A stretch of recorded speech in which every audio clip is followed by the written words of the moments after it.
Hello, my name is Mr. Wolf, and if you saw my introduction video a week or two ago, then you know a little bit more about me. So today I'm going to present a little bit of information about the art in Wedgwood School as a back to school night narrative here. I want to give just a little overview of art education, not to give a primer or not to give any kind of historical reference to it, but just to get a little background on art education and what you can expect in art education at Wedgwood School today. When the public schools were founded by Horace Mann back in the 1830s and 1840s, they had a different motive for actually having the school. It was for the general population and it was for the workforce.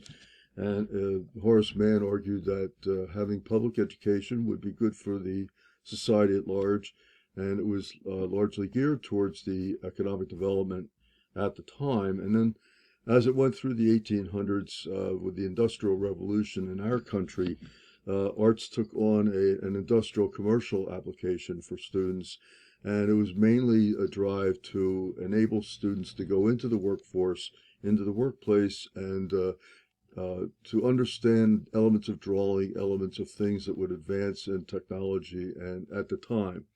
As it went into the 1900s, went through various different emphases with Horace Mann, with John Dewey, and the child-centered approaches in the 30s and so forth.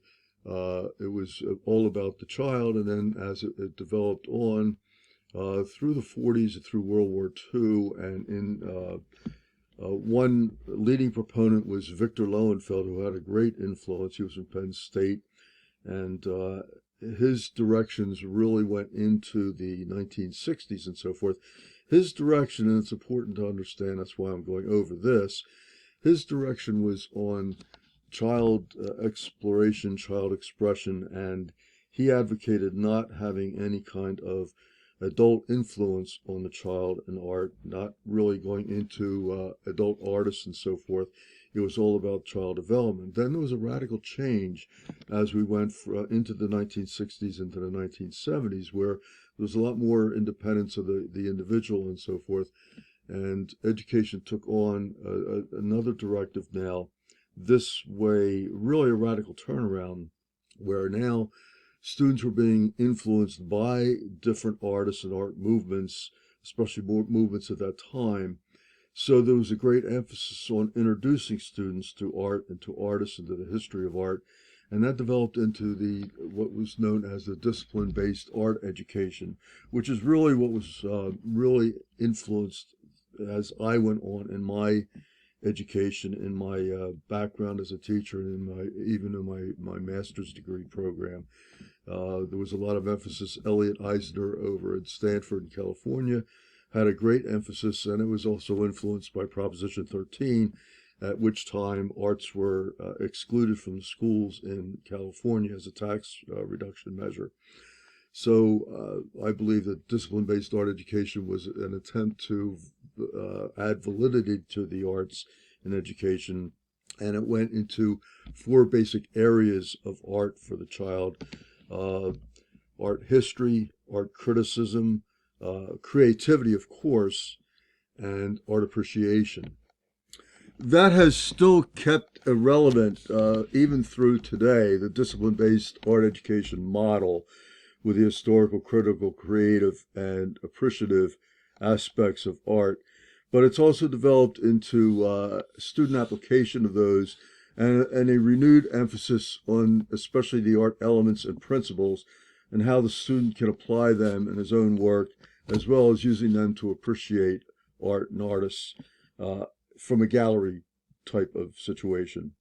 So now you're wondering, well, what does that have to do with my child at Wedgwood School? And I went through all those different periods, especially the latter periods through discipline-based art education in my own, as I said, graduate level education and in my own teaching of art. And I came to the philosophy that really what I am there for is the students and developing their creativity in a variety of areas, not only in specifically, quote, art activities themselves, but to enable the student especially the younger students that we have in elementary school, to reach into themselves and find what kind of creativity they have, what creative outlets they are looking at. And it's really all inclusive. It's not only in the visual arts per se, you've got the other arts, what we call the visual performing arts in our own department, where you have all elements of music and dance and theater and all kinds of artistic endeavors. But again, then you also get into other endeavors of creativity that extend far beyond just the strict art program. But the art program gives the optimum, perhaps the optimum venue for being able to reach into the students' personal creativity. And now, as of the last maybe 8 months or so, what has become prevalent in our educational forces is what's called SEL, or the social emotional learning. And in that case, they're actually trying to reach into the emotional depths of the student as well, to not only educate the outer student themselves, but to enable a connection so that the student has a more comfortable feel, maybe, perhaps. And especially, I'm not sure if it was coincidental that it has coincided with this pandemic era. And of course, now there's a great emphasis on people's emotional well-being and so forth. So that has become a dominant theme in education as well. And as our own arts supervisor is fond of saying, that we have been doing SEL in art as long as we've been doing art, because we are actually reaching in to the social emotional level of the student if we're doing it right. And that's really tending to influence what I'm doing this year, as well as developing the creative abilities of the individual student, not to make them carbon copies of something, or not to make them gallery artists or commercial artists, as I got my degree initially and so forth, but to enable them to have some sense of pride in their work, to see new avenues of creativity. And there's a lot of personal stories. I may even tell one or two here to evidence my own growth in that area, working with students. I am in my 41st year of teaching. I started in Collingswood. I did cover this in my intro, but I started 3 years in Collingswood, where I had grown up, and developed a program in all 5 elementary schools in Collingswood, teaching all of them. And one personal experience in that, which I think is relevant, I had a 6th grade, I had K through 6, kindergarten through 6th grade in Collingswood, with 1,000 students in 5 schools, of which I saw each class once every 2 weeks in the rotation schedule. And I had one 6th grade student in one of the schools who just didn't like what we were doing. He just had a negative, not a bad attitude, but a negative attitude towards what we were doing. And I could tell from even from his facial expressions that he just wasn't into it, until I struck on one project. We're doing a 3-dimensional figure sculptural thing, and he really connected with that. In fact, he told me that, and he said, "Mr. Wolf, I didn't really like art until now, and now I've made several of these on my own." And that triggered the idea to me that it's not going to be everything that the student enjoys, but if they can connect with one thing and enable that to connect with their own creativity, that's been successful. Even if that was the only thing in that entire 6th grade year that made a connection with that student. And I don't think it was, because I think after that, he really made a connection in the other things we were doing. But it was that trigger for him that enabled him to enjoy something that he found relevant to himself, and something that was new for him to be able to explore. And even in my own personal family situation with my mother, who had gone through some really rough times in her childhood with the flu epidemic in the 19 teens, 1917 to 1920, where she had lost her mother at an early age. And her first experiences in art in kindergarten, she got an F because she didn't have the right color for something. It was abominable. But she found her creative influence in music and in other aspirations, not so much in what I would do in drawing and so forth, but in her own creative. She was amazingly creative, and really overcame that little thing that happened to her then. And other people that are close to me had similar situations. Not to say that they became great painters or drawers, but they found their own niche in creativity. And I've seen that over and over and over and over and over again with perhaps the 4,000 to 5,000 students that I've been able to teach over all these 41 years and through the grades. And that to me is what's really critical. Not that I can teach necessarily what I'm actually doing now, even with a video of teaching special drawing techniques and how to view the paper and so forth. But that has far more reaching elements in the student's own development. It may not necessarily be in the visual arts even. It may be in some other avenue. And we see that even in talent shows that the kids perform. And that's really the driving force for me right now, is to enable students to have a positive attitude towards what we're doing, to have a positive attitude toward art, but also to have a positive attitude to an I can attitude and just a creative thrust in their life. And that has a great influence on their social, emotional development. That really is the force today in education. So that is a part of what we're trying to do. And now to really focus on what I'm doing right now with the students in the first several weeks of school.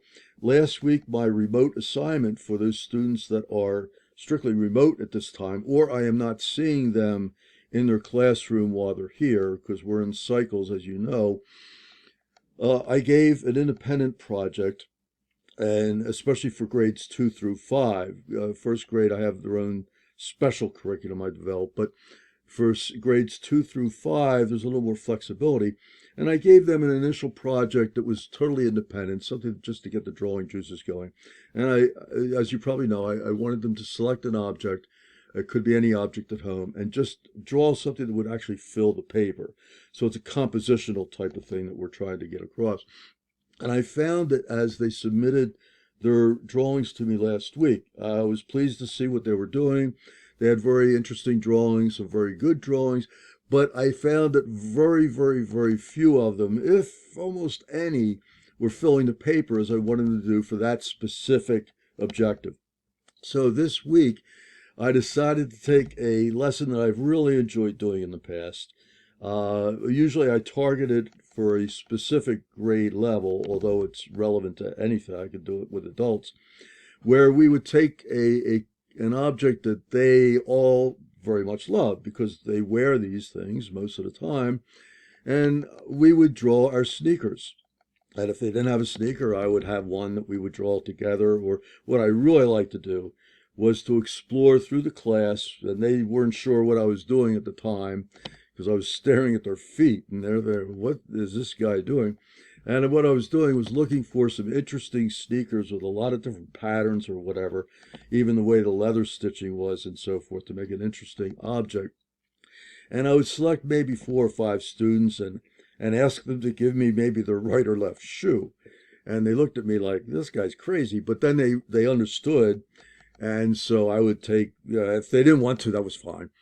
But I would take maybe several of the sneakers, and then I'd allow the students as a whole to select one that they would like to do together. And we would do a group guided study of this. And they'd invariably come up with one. And I was looking for one that had the most detail, the most that we could really have a lot of fun with. And then I would hold it up, put it in the front, and we would start the drawing, as I'm doing right now. And in fact, as this week's assignment is showing, and that's what they're doing in the classroom as well. And I decided to do that with all grades 2 through 5 because I want to still get across this compositional arrangement and filling of the space of the paper and the effective use of positive and negative space. Something I usually introduce in a 3rd grade lesson, but which because of the COVID-19 situation we have today and the inability to share materials and so forth, we're just not doing right now. So I'm doing this assignment now. It may take several weeks, so you may see the same assignment over time. And I've been very pleased with what I've seen so far. Now, the other day, rather, I'm not sure what day it was now. One day is the same as another.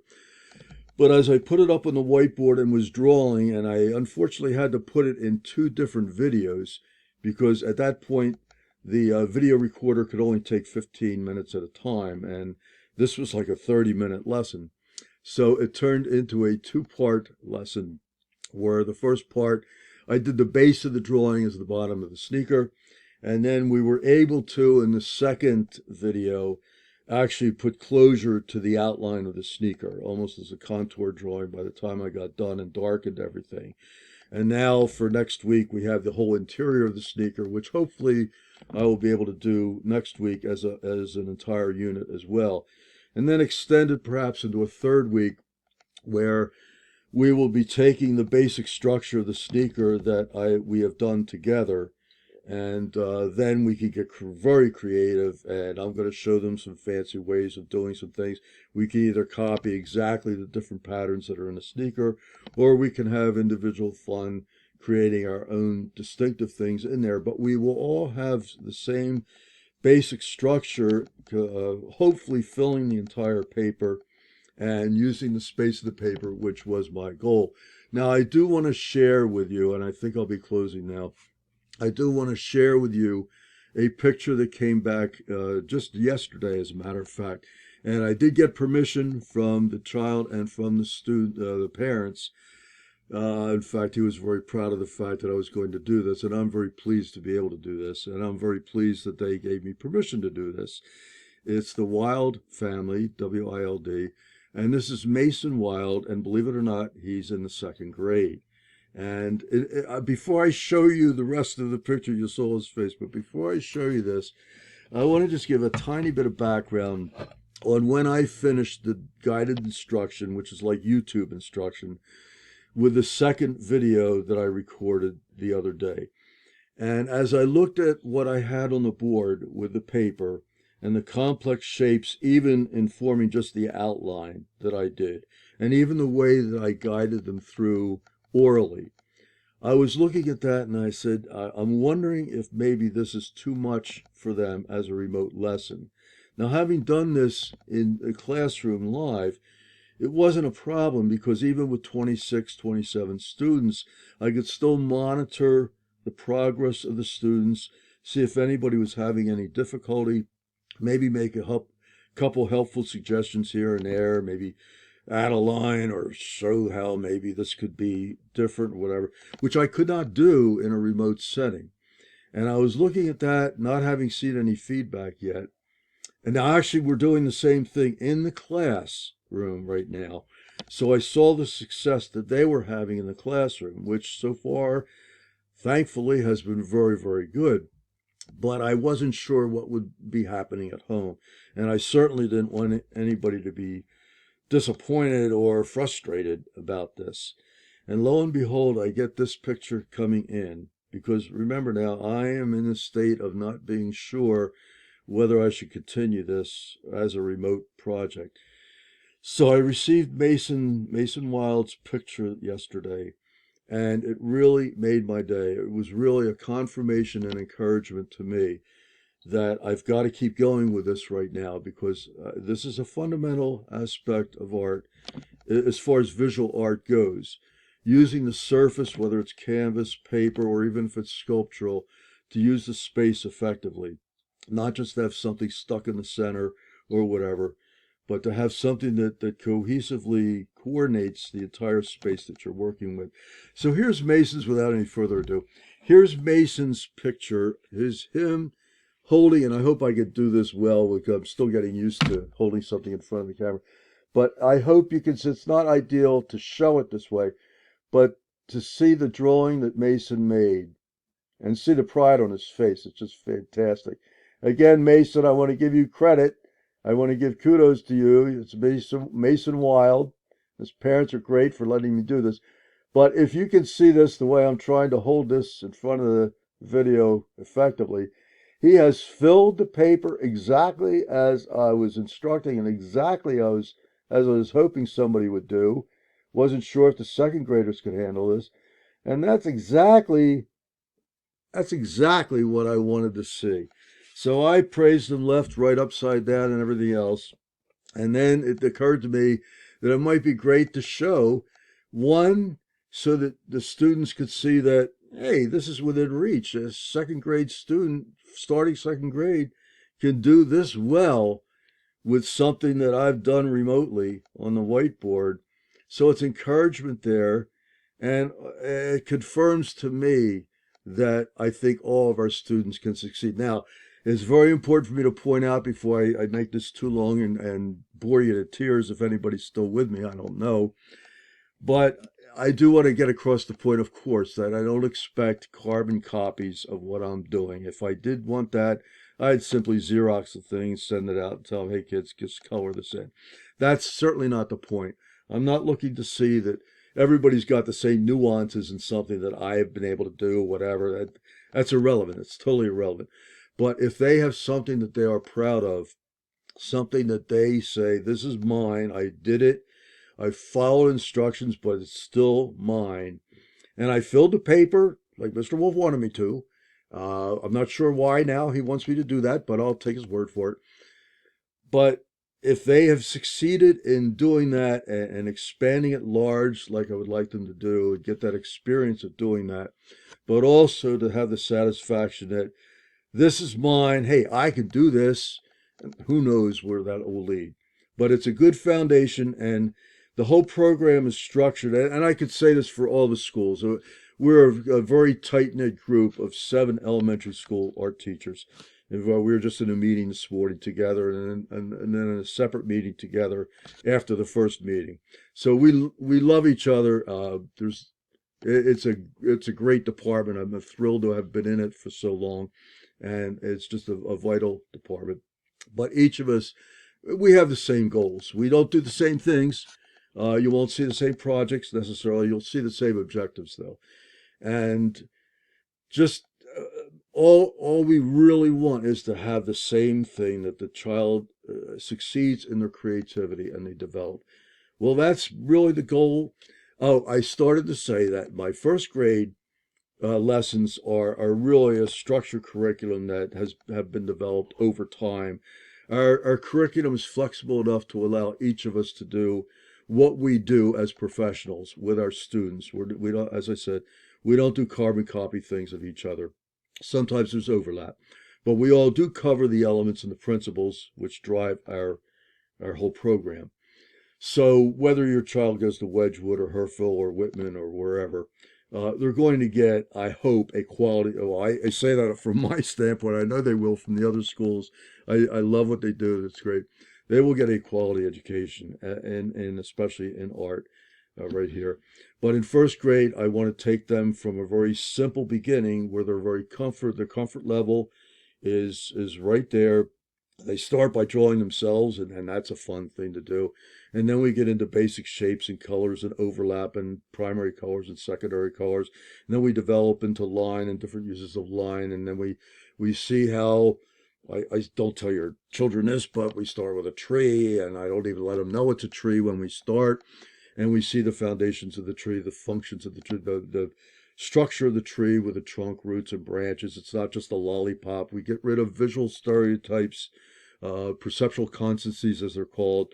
In other words, seeing a hand as a turkey, which I've never gotten that. A hand doesn't look like a turkey. I've never gotten the idea that a hand is a turkey. I've never taught anybody to use their hand as a turkey. If you're going to draw a turkey, draw a turkey. If it doesn't look like a turkey, at least you're drawing a turkey and not tracing your hand. So anyway, it's getting rid of those visual stereotypes, and then going from there into more independent work and more independent work and more independent work, until by the upper grades, there's usually very little guided instruction, although I do it. I do it because it does have value. But there's more and more independence as they go along. Now with the remote, I will be probably doing more of the guided instruction because I'm seeing that it works remotely. But it's only the second week of school, so we'll be going on different directions. I look forward to it. And for those who have been able to stay with me now for 24 minutes, kudos to you. We've never had a back to school where I've met anybody for 24 minutes. Usually they walk past the art room to their own classrooms. So anyway, if for those people that may have stayed with me, welcome to Wedgwood if you're new. Back to Wedgwood if you're not new. You probably have heard of me many times if you're not new. But that's our program, and I hope you enjoy it. More importantly than that, I want your children to enjoy it and have a good time and to learn and to succeed. So thank you very much, and I'll see your child at some point. Thank you.